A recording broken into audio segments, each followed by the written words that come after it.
Delighted to be with Ian Holloway, the new manager of Swindon Town Football Club. How does that sound, Ian? Chris, it sounds strange, but lovely. You know, it was such a shock the way it all happened, but I'm absolutely delighted. I feel, first time on a Saturday, I woke up for a while with a job to do. And this is obviously a big thing for me. I've got a wonderful group of young people that I can try and mould and help give a bit of confidence to. Can you describe the process? I know it's been a bit of a whirlwind. Yeah, I said a few months ago to my wife, I had a feeling I was sort of getting on her nerves a bit because I'm a bit busy. And she said, well, what if you do really, truly want to get back in, it looks like you do, why don't you just get yourself an agent? So I arranged a meeting with him and that got cancelled. So he rang me up and said, what about tonight? Can you come along? I went, yeah, all right. And he didn't tell me he was bringing somebody with him. And my wife, when I went out the door, she went, don't make any rash decisions about this agent. We'll talk about it. Tell him how you feel. Tell him where you want to go. But I didn't really want to move because she's moved 48 times. She don't really want to do it again. So anyway, I come back and said, I went, who's this? And he went, oh, it's a fella from Swindon. They've just haven't got their manager anymore and they want to talk to you. So the talks went so quick and as if I'd known him all my life, and before you know it, I get home and she went, well, what? I said, well, they're going to make me an offer. She said, who is? I said, well, I think it's Swindon. She only just met. I said, look, there was this other fella there. So anyway, cut a long story short, following morning they wanted it done. Can't believe it, but there you go. It's football, you know. And I do feel, I understand how Mark must feel, but this is football and this is what happens. So his loss is my gain, hopefully. You're very close to a big landmark. That's important to you. Tell me about that. Yeah, 1,000 games. I'm 11 short, which has been bugging me for an awful long time. I feel I've got longevity. I feel I've had longevity, and I want to prove the fact that I get in that very special managerial club where you've done that many games. I'd love them to all have been Premier League games, but it wasn't. So I've got the experience, and now many other managers have managed in all 4 divisions in England. I played in all 4, so I'm quite a unique, almost Tigger, really. But it's vital to me to actually get that and be on that list of names, and I realise how hard it is to get that close and not do it. As Kim says, she said, well, it's only a number, but it's more than that, much more than that. But this will enable me to get that. But the most important thing is I'm back on the grass with some young people that I want to affect. If I've got to talk to them in a different way, I can do that. I'm not a dinosaur. My team's played in a certain way.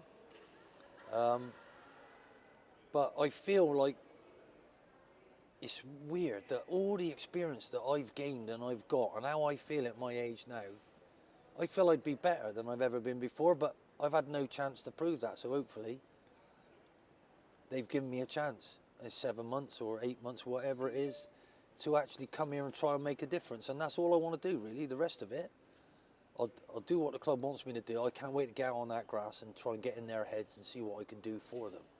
And the beautiful thing is experience.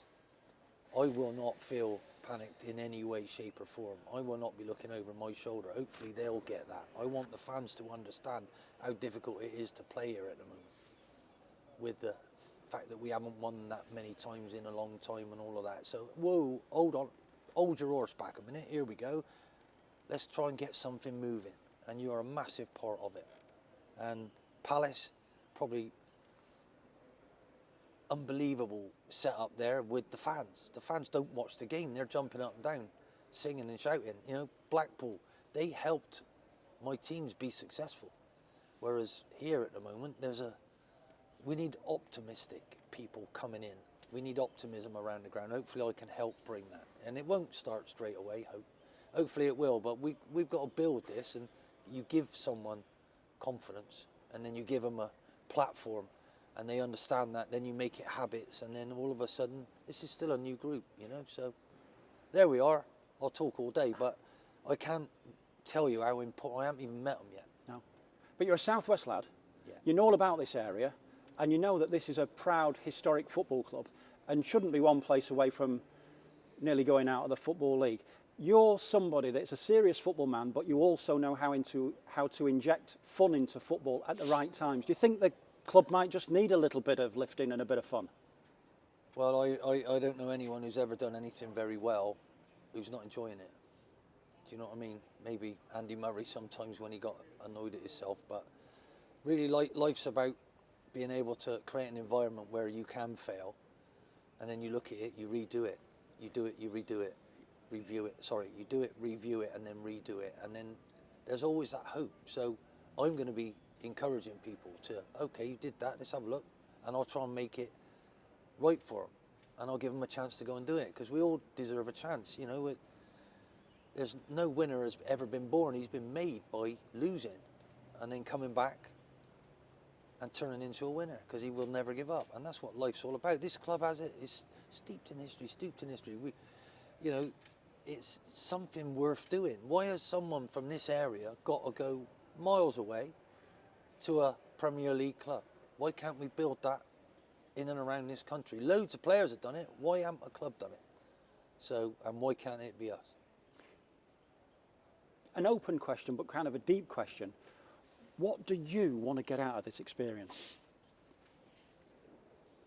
I want to gain some new knowledge off of the people that are here. I want to share my knowledge that I've already gathered, and I want to see an improvement. I want to keep moving forward, and that's difficult when you're not doing what you did for this amount of years. 40 years it's been now. I'm 61. I'm still really fit. I'm still got loads of ideas that I want to share with people. And when I watch things now, sometimes if I'm at home, I just turn it over, because I know, oh, you shouldn't be doing that. Oh, that ain't what it's about. What are we doing? Rolling it here, rolling it there, doing that, doing this. Why? Are they outnumbering you? They know where you are. Why are you doing that? It's all about numeration. You got to put the ball where it outnumbers them, where you're comfortable with it, and you got to plan that. That's what Pep does. He don't do all that nonsense. He got a goalie who can zing it 100 yards accurately if he needs to. He learnt that about the English game, but you also got to win it back. You also got to press like England didn't in their half. So you got to learn that, and I've got all of these things that I want to try and implement with some young players to help them on their road to where they should be looking to get, which is the Premier League. And if we end up selling them there and we can't get there ourselves, I won't hold them back. It's all about, come on, you can do this. And I feel more like a teacher rather than a manager, if that's the truth these days. Do you know what I mean? And particularly a connection with the real people in the world. Come from a council house, I always have and I always will, can't get away from that. But I'm not sure the pros at the top level actually help the young lads coming through and tell them the truth about hard work and about discipline, and how there's a bond between footballers not to cheat each other. I don't think they give a monkeys in a minute. And at this level, I believe the reality of that, I can help and say, come on, this is what we do. So when you wear that shirt, that's how a supporter would wear it. That's what I want to get back to. I've had it all my life, and I still want this club to understand that's what I'm going to do for these boys. Just two final questions, because I know you've got a huge schedule today. I sense in the warmth and the passion of your words and the look in your eyes that you're really excited after 3 or 4 years for either tomorrow or Monday when you're back on that green grass with the boys in the tracksuit. I think I'll find who I am again, because I've lost it a little bit. It's nice going and meeting new people, doing after dinner speeches, going to the League Managers Association up at St George's Park, taking non-footballers to, you know, and all it does is do charity matches, and you got them, some people who haven't played playing against people who have, trying to kick them sometimes, and it's wonderful meeting new people. I absolutely love that, but I feel I'm too young for that yet. And just finally, obviously you're hoping that the team get off to a winning start. Messrs Gunning and Big Knot are in charge on a caretaker basis today before you take the reins from 5 o'clock onwards. But at half time, if it wasn't going that well, would you be tempted to go down and have a chat? I'm going to go and meet them all. I need to understand what their strengths are and what they've already been doing, and you can't make massive changes. It doesn't work. I wanted to change Crystal Palace, almost didn't get them up because they were so good at what they were doing, and I had to learn what they were doing instead of bring what I brought from Blackpool to them. So I've got to learn what they're doing first. I'm more than experienced enough to, let me leave it, let me see it. I've seen little clips, because you can get all sorts of things of games. And for me, there's been a difference in the first half to the second half. And I want to try and get them to start freer, you know, and you never know what's going to happen, but I want to see a belief that it doesn't matter if that's gone wrong, come on. I want to see that completely, and if I can bring that for them with no pressure of it. For me, I got until the end of the season to try and make a difference here. So they'll see that. They'll see how calm I am. They'll see what I'm going to say. They'll see what I put on for them to try and learn, and I'll ask them questions. They need to find the answers. I don't tell them. Maybe I used to tell them. If you ask my Blackpool lads, I would tell them.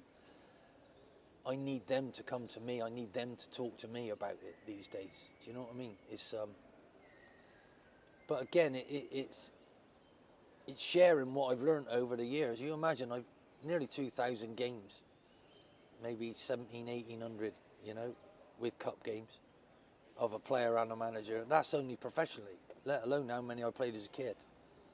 Can hardly walk, I'm so bandy. But life is, the game is so wonderful. It can be so expressive, and I've missed that creativity in it, you know. And it only takes one spark for someone to actually start to believe they can do something better than they never dreamed they could, and I want to be part of that. The game is better for you back in it. Thank you, sir. Very much. Thanks, Chris. Appreciate it.